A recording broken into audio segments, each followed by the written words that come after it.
Hello friends, myself Gurdeep and welcome to Advanced Agricultural Classes. Today in this lecture we will discuss about some banking policy instruments means कि banking जो है उसमें कौन कौन से instruments हैं, कौन कौन से टूल्स हैं जो इकोनॉमी को कंट्रोल करने के लिए काम आते हैं, वो कौन कौन से टूल्स का यूज करती है इनको कंट्रोल करने के लिए। तो चलिए स्टार्ट करते हैं आज का लेक्चर। तो इन टूल्स में कुछ तरह के टूल्स हैं, जैसे मैंने पहले से मेंशन करके रखा है, जैसे हमारे रिजर्व रेशियोज होते हैं जिसको हम CRR और SLR के नाम से जानते हैं, ये डायरेक्ट एक्शन करते हैं। और दूसरी तरह कौन से जो मॉरल शोषण के द्वारा एक्ट किए जाते हैं, जैसे रेपो रेट हो गया, रिवर्स रेपो रेट हो गया, LAF हो गया, MSF हो गया, बैंक रेट हो गया।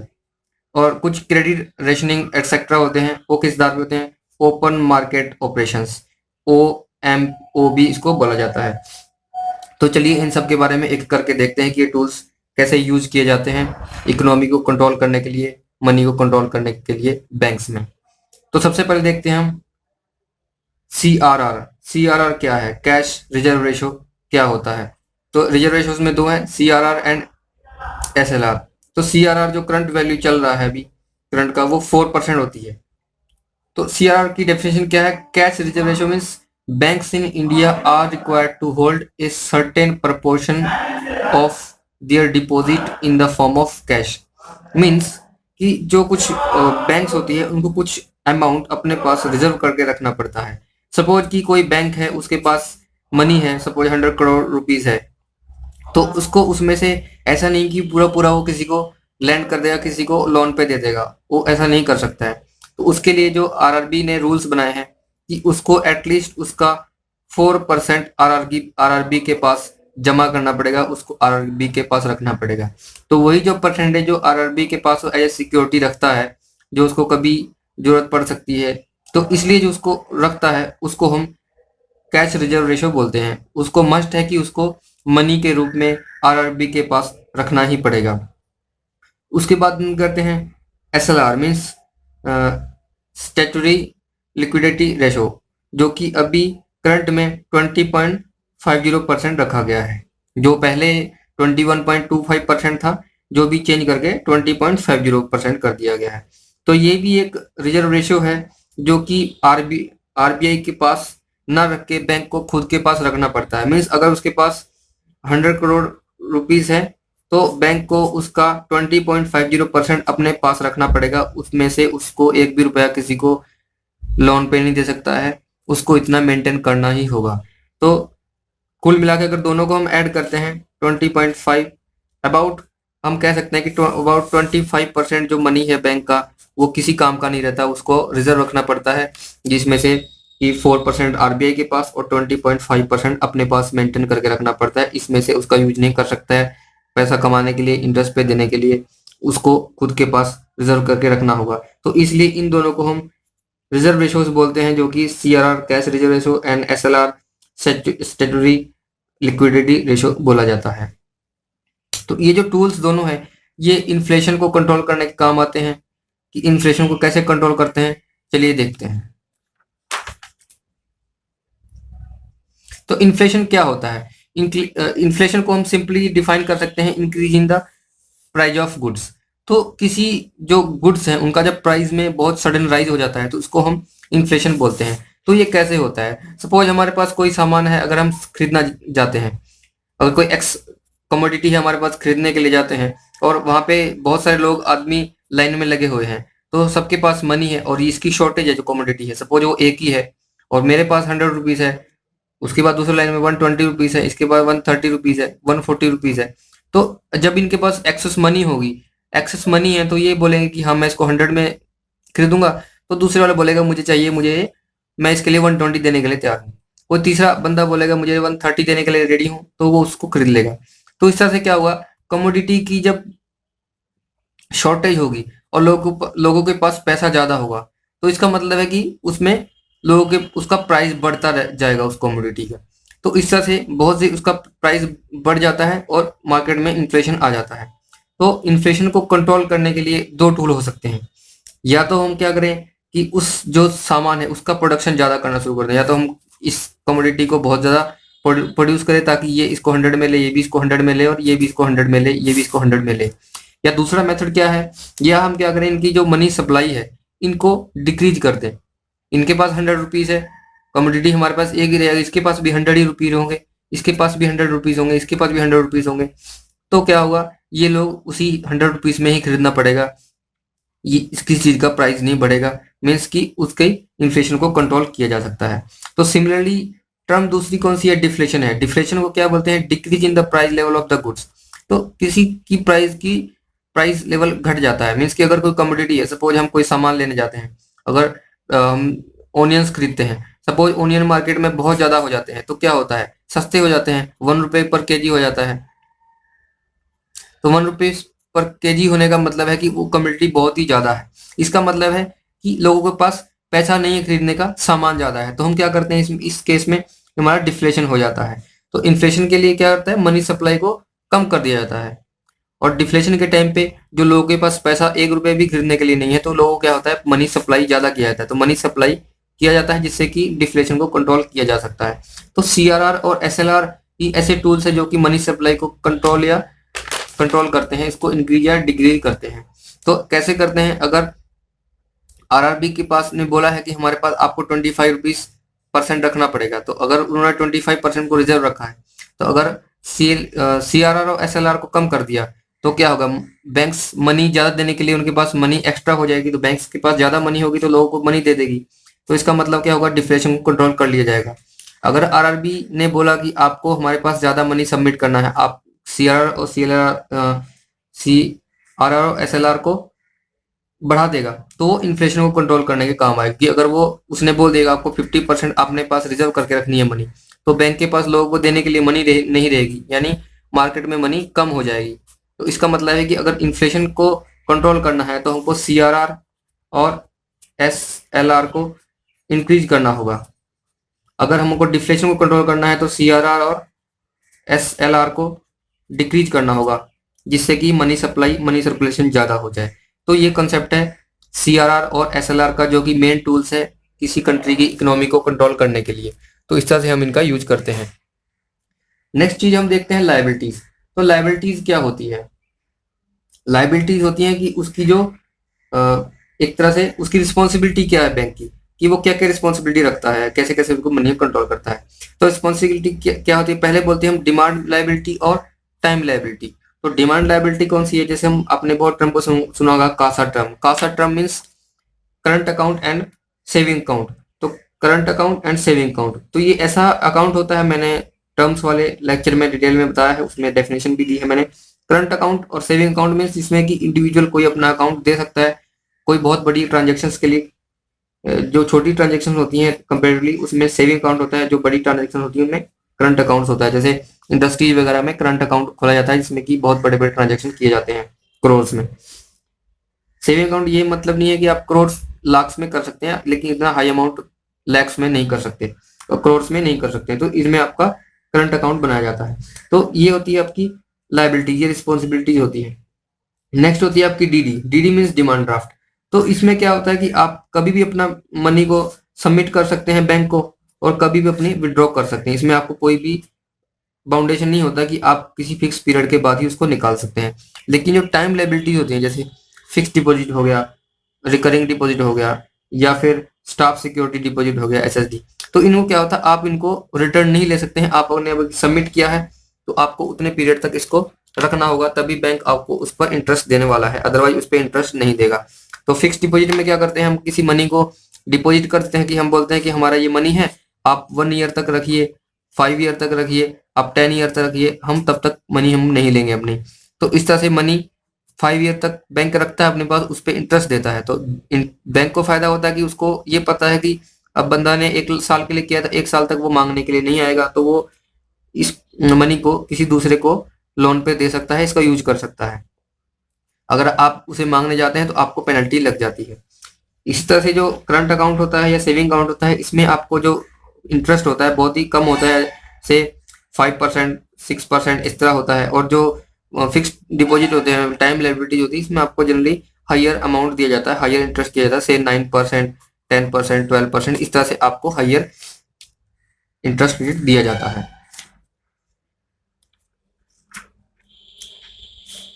नेक्स्ट हम बात करते हैं एनडीटीएल की। एनडीटीएल क्या होता है?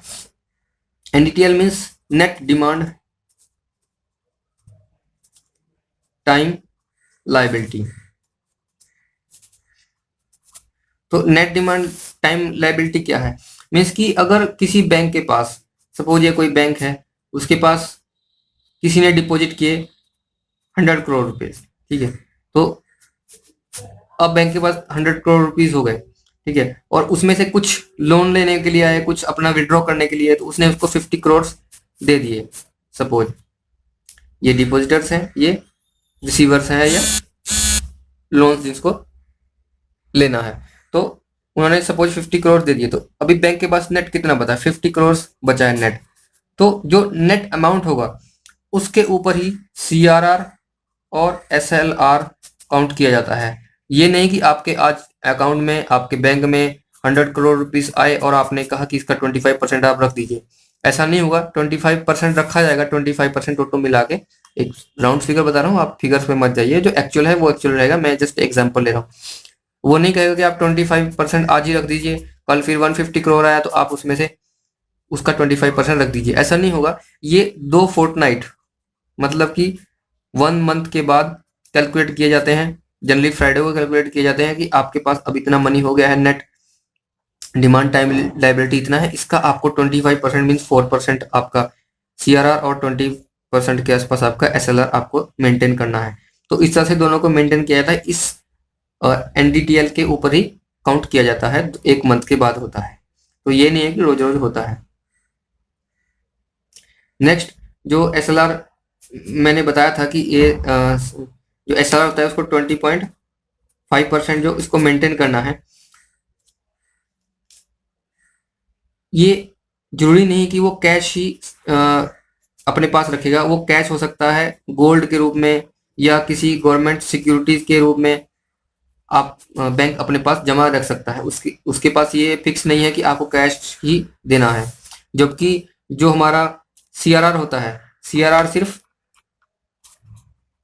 कैश ही रखा जाता है अपने पास। मीन्स कि अगर सीआरआर है तो उसको कैश अपने आरबीआई के पास रखना पड़ेगा, अगर एसएलआर है तो वो कैश, गोल्ड या गवर्नमेंट सिक्योरिटी या कोई किसी तरह से भी वो 20% अपना मेंटेन कर सकता है।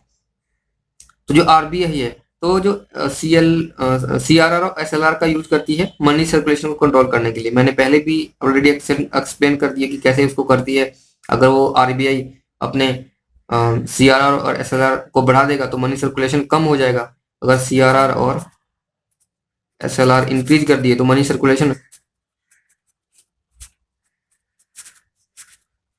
क्या होगा? डिक्रीज हो जाएगा। अगर वाइस वर्सा कर देगा, इसको डिक्रीज कर देगा तो मनी सर्कुलेशन बढ़ जाएगा। तो इस तरह से ये इसको कंट्रोल करता है, मनी को कंट्रोल करने के लिए, मनी का सर्कुलेशन कंट्रोल करने के लिए कि कितना हो रहा है। इस तरह से जो सेम चीज है सर्कुलेट करता है और उसको रिवर्स करता है, इसको इंक्रीज करेंगे और डिक्रीज करेंगे, इस तरह कंट्रोल करता है आरआरबी।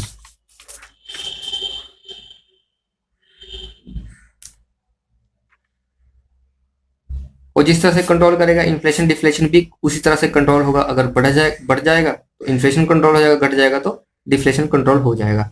नेक्स्ट हम देखते हैं कि बैंक रेट क्या होता है। बैंक रेट भी एक टर्म यूज की गई, मैंने पहले भी लेक्चर में एक्सप्लेन किया है बैंक रेट क्या होता है। तो बैंक रेट करंट में कितना चल रहा है? फिलहाल की जो करंट डेट में जो बैंक रेट है 6.75% जो बैंक रेट चल रहा है। तो बैंक रेट क्या होता है? बैंक रेट होता है कि जब बैंक्स के पास, सपोज ये कोई बैंक है, अगर उसके पास मनी सप्लाई या उसकी मनी कम हो गई है तो बैंक्स को भी लोन लेना पड़ता है। तो बैंक लोन लेने के लिए किसके पास जाएगा? वो हमारे पास नहीं आएगा। बैंक ने जो अपना मनी एक बार लोन पे दी है उसको भी अपने स्पेसिफाइड टाइम से पहले वो नहीं मांग सकता है। तो इसका मतलब है कि बैंक के पास पैसा नहीं है, तो बैंक पैसा लेने किसके पास जाएगा? आरआरबी के पास। उसके पास एक ही टूल है आरआरबी। तो बैंक जब आरबीआई के पास जाएगा, आरबीआई के पास पैसा लेने जाएगा तो आरबीआई उसको पैसा देगा, लेकिन बोलेगा कि हम आपको ये पैसा जो है लोन पे ही देंगे। तो जो बैंक को आरबीआई लोन पे मनी देती है, जिस इंटरेस्ट रेट पे देती है, उस इंटरेस्ट रेट को बैंक रेट कहते हैं। लेकिन इस बैंक रेट की स्पेशलिटी ये होती है कि वो लॉन्ग टर्म के लिए दिया जाता है और बैंक रेट में लॉन्ग इंटरेस्ट दिया जाता है और सिमिलरली उसको गवर्नमेंट सिक्योरिटीज या फिर उसकी कुछ अपनी मनी भी उसके पास रखनी पड़ती है बदले में बैंक के पास। वो तभी उसको सिक्योरिटी पहले देता है बैंक, तभी उसको आरबीआई लोन देता है और उस पे जो 6.75% की दर से उसको इंटरेस्ट लगाता है। तो नेक्स्ट हम देखते हैं एलएएफ। एलएएफ एक टर्म है, लिक्विडिटी एडजस्टमेंट फैसिलिटी। तो लिक्विडिटी एडजस्टमेंट फैसिलिटी क्या है? लिक्विडिटी क्या होती है? किसी अमाउंट की या किसी जो हमारी करेंसी है उसकी लिक्विडिटी यानी फ्लो परसेंटेज कितना है, उसका फ्लो क्या है, तो उसको दर्शाने के लिए एलएएफ को डिफाइन किया गया है। यानी कोई अगर हमारे पास कोई नोट करेंसी है तो हम उसे जल्दी से कोई भी लेने के लिए तैयार हो जाएगा, लेकिन वहीं अगर हमारे पास डीडी हुआ तो डीडी को जल्दी कोई एक्सेप्ट नहीं करेगा क्योंकि उसको मालूम है कि मुझे बैंक जाना पड़ेगा, उसके लिए बहुत सारे मुझे प्रोसीजर फॉलो करने पड़ेंगे, तो इसकी क्या है, लिक्विडिटी कम है। तो इसको जो एडजस्ट की जाती है लिक्विडिटी एडजस्टमेंट फैसिलिटी कहा जाता है, जिसमें कि इसके फ्लो को हम कंट्रोल करते हैं। और जो लिक्विडिटी होती है उसके फ्लो कौन करता है? Repo rate. रेपो रेट के बारे में हम आगे नेक्स्ट में पढ़ेंगे। रेपो रेट क्या होता है?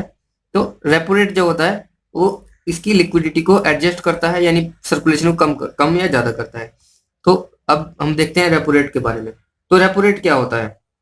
रेपो रेट एक ऐसा टूल है जो कि इन्फ्लेशन को कंट्रोल करने के लिए काम आता है। वही जो मैंने पहले भी एक्सप्लेन किया कि जैसे लिक्विडिटी कम या ज्यादा की जाती है, मीन्स कि अगर मनी सप्लाई कम कर दी यानी लिक्विडिटी कम हो गई, पैसा फ्लो कम हो गया, तो इन्फ्लेशन कंट्रोल हो जाएगी। अगर लिक्विडिटी ज्यादा हो गई तो डिफ्लेशन कंट्रोल हो जाएगा। तो इस तरह से रेपो रेट जो है इन्फ्लेशन को कंट्रोल करने के लिए काम आता है। जो रेपो रेट होता है इसको हम रीपर्चेज एग्रीमेंट भी बोलते हैं। तो रीपर्चेज एग्रीमेंट क्यों बोलते हैं, या रेपो रेट क्या होता है पहले हम देखते हैं कि जब बैंक के पास पैसा नहीं रहता है, तो फिर से आरबीआई के पास जाता है पैसा लेने के लिए, लेकिन आरबीआई के पास पैसा लेने जाएगा, लेकिन ये इसका टर्म बहुत शॉर्ट पीरियड के होता है, ये शॉर्ट पीरियड के लिए दी जाती है। जो बैंक रेट है वो हायर या लॉन्गर पीरियड के लिए होता है, तो शॉर्ट पीरियड के लिए दी जाता है, उसको हम रेपो रेट बोलते हैं। तो रेपो रेट करंट में कितना है? जो अभी का जो रेपो रेट है करंट रेपो रेट है वो 6.25% है। ये करंट रेपो रेट चल रहा है। मीन्स कि अगर बैंक अपना पैसा लेने जाएगा अपने लिए इंटरेस्ट पे आरबीआई के पास, तो उसको 6.25% उसको ब्याज देना होगा, और वो भी शॉर्ट पीरियड के लिए होता है, सपोज 14 डेज के लिए या 20 डेज के लिए। इस तरह से उनके डेज फिक्स होते हैं कितने दिन के लिए कि आपको ये मनी दी जा सकती है, और बदले में आपको गवर्नमेंट सिक्योरिटीज देनी होगी, और आपको एग्रीमेंट करना होगा कि अगर आप इतने दिन के बाद पैसा नहीं लौटा पाए तो आपको उसकी पेनल्टी देनी होगी। तो ये बैंक फिर क्या करता है, अपनी गवर्नमेंट सिक्योरिटी जो होता है वो आरबीआई के पास रखता है और पैसा लेके जाता है। तो जब बैंक के पास पैसा आ जाता है तो गवर्नमेंट सिक्योरिटी लौटा दी जाती है और आरबीआई को पैसा वो लौटा देता है। तो इसलिए जो गवर्नमेंट सिक्योरिटी इसने बेची थी उसको फिर से रीपर्चेज कर लेता है बैंक एक तरह से, इसलिए इसको रीपर्चेज एग्रीमेंट भी बोला जाता है, क्योंकि ये अपनी फिर से गवर्नमेंट सिक्योरिटीज ले लेता है। और रिवर्स रेपो रेट क्या है? एक टर्म है रिवर्स रेपो रेट। तो रिवर्स रेपो रेट जस्ट इसका अपोजिट है कि जब आरबीआई को पैसे की जरूरत होती है तो वो बैंक से पैसा ले लेता है। तो जब आरबीआई को पैसा लेना होता है तो जो उसके लिए इंटरेस्ट रेट फिक्स किया गया है उसको रिवर्स रेपो रेट बोलते हैं। तो रिवर्स आरबीआई को पैसा लेने की क्यों जरूरत पड़ती है? ये होती है इन्फ्लेशन डिफ्लेशन को कंट्रोल करने के लिए। जब पता है कि आरबीआई को कि बहुत ज्यादा मनी हो गई है, लोगों के पास इन्फ्लेशन बढ़ रहा है, तो आरबीआई क्या करता है, बोल देता है कि बैंक को कि आप हमको पैसा उधार दे दीजिए, उनको लालच दे देता है कि आप हमारी गवर्नमेंट सिक्योरिटीज ले लीजिए, आप ये पैसा हमको दे दीजिए। तो बैंक्स क्या होते हैं, जल्दी से भाग के अपना पैसा सबमिट कर देते हैं, अपना पैसा देके गवर्नमेंट सिक्योरिटीज खरीद लेते हैं, और बैंक अपने गवर्नमेंट सिक्योरिटीज कहीं और इन्वेस्ट कर देता है। तो जब आरबीआई के पास ये पैसा आता है तो क्या होता है, बैंक में पैसा कम हो जाता है, यानी लोगों के पास पैसा जाना कम हो जाता है, यानी इन्फ्लेशन कंट्रोल हो जाता है।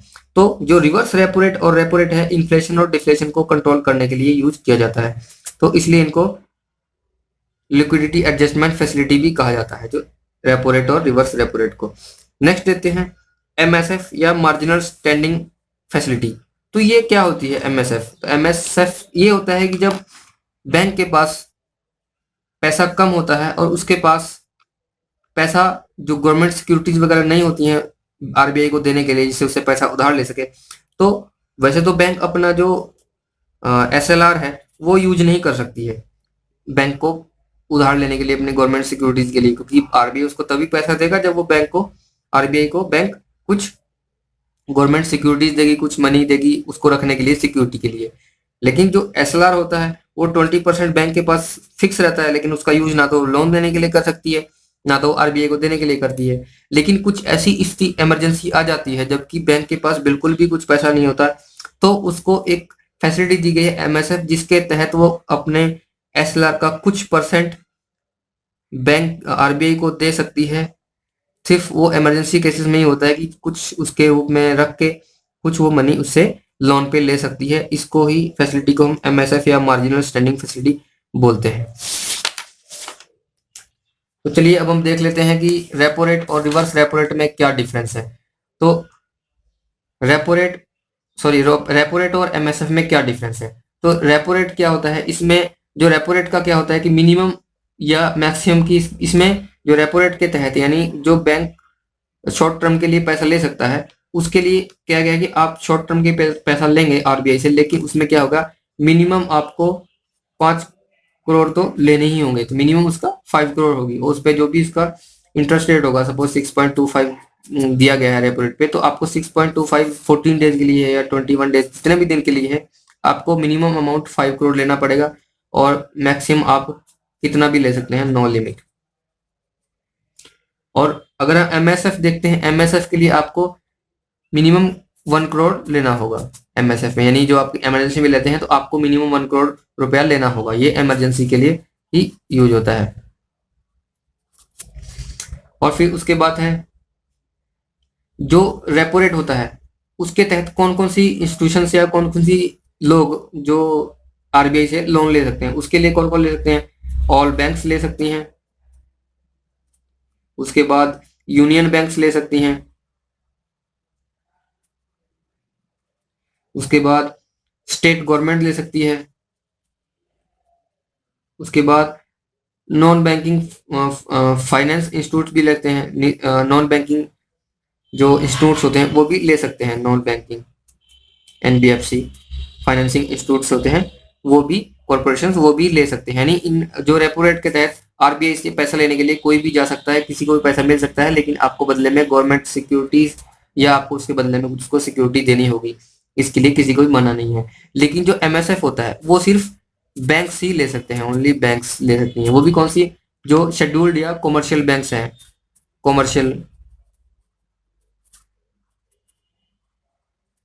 कॉमर्शियल बैंक्स ही इसको एमएसएफ का यूज कर सकती हैं और कोई नहीं ले सकता है। नेक्स्ट हम देखते हैं डिफरेंस किसमें, रेपो रेट में और बैंक रेट में। तो बैंक रेट और रेपो रेट में सबसे पहला डिफरेंस तो यही है कि ये शॉर्ट पीरियड के लिए होता है, ये लॉन्ग पीरियड के लिए होता है। ये शॉर्ट पीरियड समझे तो लेस देन 90 डेज के लिए होता है और ये मोर देन 90 डेज के लिए आपको मिनिमम 90 डेज के लिए तो बैंक लोन लेना ही होगा। तो इसमें कौन कौन से ले सकते हैं, इसमें सब के सब ऑल आरबीआई क्लाइंट्स ले सकते हैं, मीन्स की सेम जो मैंने पहले बोला कि जैसे ऑल बैंक ले सकते हैं, union bank, state bank, NBFC, सब के सब इसमें ले सकते हैं, सब ले सकते हैं। लेकिन जो इसमें होता है बैंक रेट किसको, सिर्फ शेड्यूल्ड बैंक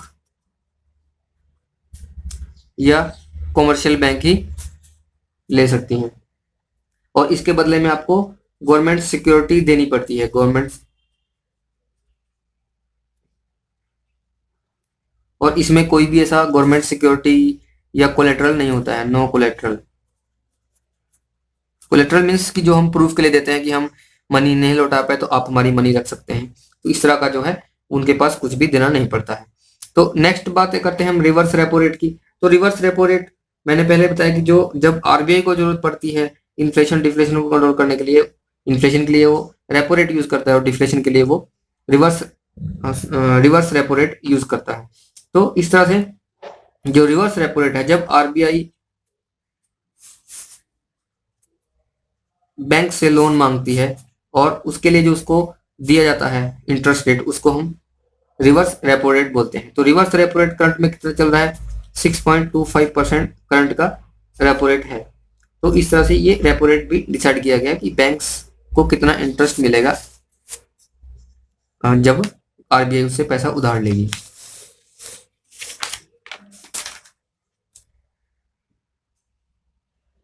नेक्स्ट बात देखते हैं हम ओएमओ के बारे में क्या है। तो ये सेलिंग और बाइंग गवर्नमेंट सिक्योरिटी, जो गवर्नमेंट सिक्योरिटीज होती हैं उसका सेलिंग और बाइंग होता है। तो ये उसके ये किया जाता है ओपन मार्केटिंग ऑपरेशन में। तो ये क्यों किया जाता है? ये टैक्स फुलफिलमेंट के लिए किया जाता है। मीन्स कि अगर गवर्नमेंट के पास, सपोज गवर्नमेंट है, वो सब काम करती है, सपोज रोड बनाती है या जो भी उसका काम है गवर्नमेंट का डेवलपमेंट का, तो उसमें सपोज उसके सब मनी खत्म हो जाती है।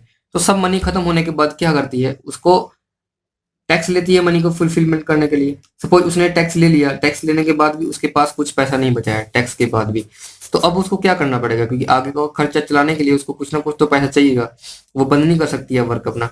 तो उसके लिए वो क्या करती है, आरबीआई के पास जाती है लोन लेने के लिए। तो आरबीआई जब उसको लोन देती है तो आरबीआई बोलती है ठीक है आप लोन तो ले लीजिए, लेकिन मुझे गारंटी चाहिए कि आप लौटा देंगे पैसा अगर नहीं लौटाया तो इसके एवज में जो टैक्स के बाद जो गवर्नमेंट उसको आरबीआई को देती है उसके बदले में, पैसे के बदले में, तो उसको हम गवर्नमेंट सिक्योरिटीज बोलते हैं। तो गवर्नमेंट सिक्योरिटी उसको देती है, यानी कि आरबीआई बोलता है ठीक है आप पैसे ले लो, लेकिन फिर आप मुझे पैसे लौटा दो तो मैं आपके गवर्नमेंट सिक्योरिटीज लौटा दूंगा। तो इस तरह से जो buying and selling of government securities होता है वो ओपन मार्केटिंग ऑपरेशंस में होता है, जो कि गवर्नमेंट की नीड्स को फुलफिलमेंट करने के लिए होता है। ये इस तरह से इसको कंट्रोल करता है। तो ये जो गवर्नमेंट सिक्योरिटीज होती हैं, फिर जो गवर्नमेंट सिक्योरिटीज इससे गवर्नमेंट से ली है, तो इसी गवर्नमेंट सिक्योरिटीज का यूज क्या करता है, इन्फ्लेशन को कंट्रोल करने के लिए करता है। इन्फ्लेशन कैसे कंट्रोल करता है, मैंने पहले भी किया। ये फिर से बैंक के पास जाएगा आरबीआई, आरबीआई बोलेगा कि आप हमें जो आप गवर्नमेंट सिक्योरिटीज ले लीजिए और हमें मनी दे दीजिए, क्योंकि मार्केट में मनी बहुत ज़्यादा हो गई है। ये मार्केट है, मार्केट में मनी बहुत ज़्यादा है, तो यानी इन्फ्लेशन हो रहा है, लोगों के पास बहुत पैसा है, लोग एक ही सामान को खरीदने के लिए बहुत पैसा देने के लिए तैयार है। तो क्या करता है, जो यहाँ से आरबीआई ने गवर्नमेंट सिक्योरिटी ली है तो बैंक के पास जाएगा, बैंक को बोलेगा आप हमको गवर्नमेंट सिक्योरिटीज ले लीजिए और आप हमें पैसे दे दीजिए। तो बैंक क्या करेगा, उसको पूरा पैसा अपना दे देगा। जब बैंक अपना पैसा दे देगा तो गवर्नमेंट सिक्योरिटीज के बदले तो मार्केट में क्या होगा, मनी डिक्रीज हो जाएगा, यानी लोगों के पास बहुत मनी थी तो मनी डिक्रीज हो जाएगी। मनी डिक्रीज होगी तो ये जो इन्फ्लेशन आया था, जो चीज का प्राइस बहुत बढ़ गया था, तो वो कंट्रोल होने लग जाएगा। तो इस तरह से ये अपना इसका यूज करके ये मनी बैंक के पास आता है, बैंक उस वही मनी को आरबीआई को दे देता है, आरबीआई वही मनी गवर्नमेंट्स को दे देती है, और इस तरह से सर्कुलेशन चलता है। जब ये मार्केट कंट्रोल में आ जाता है तो आरबीआई उसको गवर्नमेंट सिक्योरिटीज जो दी थी वो ले लेता है और पैसा लौटा देता है। तो इस तरह से ये पूरा सर्कुलेशन चलता रहता है। तो ये इसका वर्क है।